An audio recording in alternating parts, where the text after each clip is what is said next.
do you see a lot of hate with this dyslexia content? Like, So what sort of, have you had many trolls or shit like that? I'd like to talk about this that. Like, this is the bit that so this is another bit about me that I'm gonna say. If you were to meet one of my friends and you were to ask them, if you were to describe Duncan in like one word, what would it be? I could put a ridiculous amount of money on them saying one specific word, and that is sarcastic. Okay, I don't know when it started, but I've developed this brilliant knack for, and I love it. I wouldn't change it. I'm incredibly sarcastic, and I think it personally stems when I was in school for multiple reasons, which I won't disclose.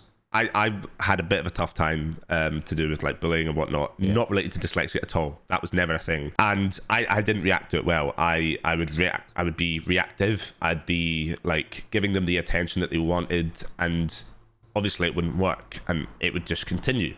And it didn't. It wasn't until kind of towards the like my last year of school that I kind of completely switched up the way that I reacted to hate, if you will. And instead of kind of being reactive and being like, oh no, that's not fair, that's not nice, I would just give them the least amount of response possible.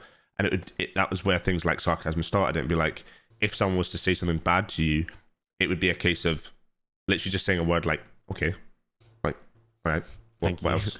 Thank you. Like, and saying stuff like, yeah, like, oh, cheers, oh, thank you so much, like, because.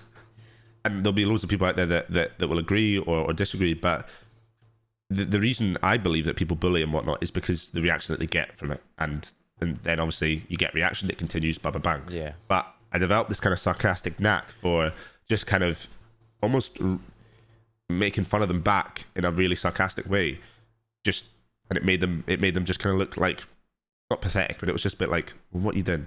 Like, what's going on here?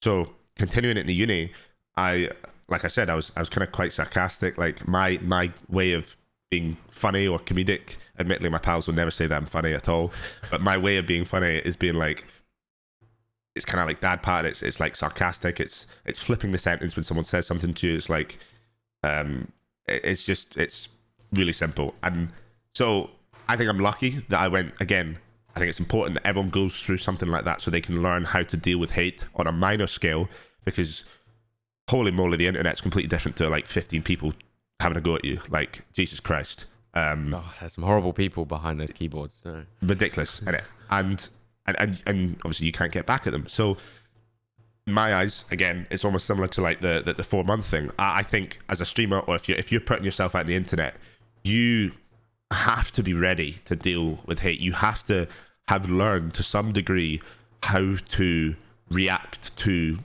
severe hate to some degree, and I never received hate for dyslexia because it's not something that people who are wanting to bully go down that route, because they you know what cancel culture is like now. It's like if someone was seen to make fun of dyslexia, they'd have an army of people coming after them. And most of my comments were positive, and I don't think I ever had comments about like, I mean, there was obviously like comments that were kind of a little bit hated, but it wasn't anything that I was worried about. So 90% of the time I'd have people coming at the stream, positive interactions for dyslexia, and the only kind of hate I got was kind of stuff that your traditional stuff that you'd get on streaming to do with your game, or like somebody being annoyed or whatnot. But reacting wise, my sarcasm, I feel, was a brilliant like wall of protection against people trying to have a go at you, because when someone's typing a message, they're like, oh, I can't wait till he sees it. Oh, he's read it. Oh, what? That's not what I wanted him to say. Yeah. And they're not going to do it again. They're going to disappear. Yeah. Whereas you'll get people that will blow it up, and they'll read a comment. They'll be like, oh my God, I can't believe you said that. That's ridiculous. You're so wrong. You're this, you're that. And it's like, they'll just stick around. So to answer your question, I haven't really had much through my dyslexia, because, like I said, if I ever do, I just kind of shrug it off, and I'd give them some sort of like sarcastic answer, and they don't stick around.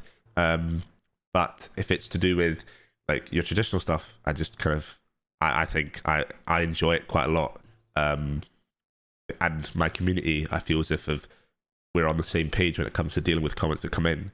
Because if someone was to come in and say a hateful comment, my community know not to go reactive and be like, I can't believe you said that. They'll just turn around and be like, they'll reply to the message and say something like, what you doing? Or like, oh, thank you. Or like, how's your day going? Are you okay?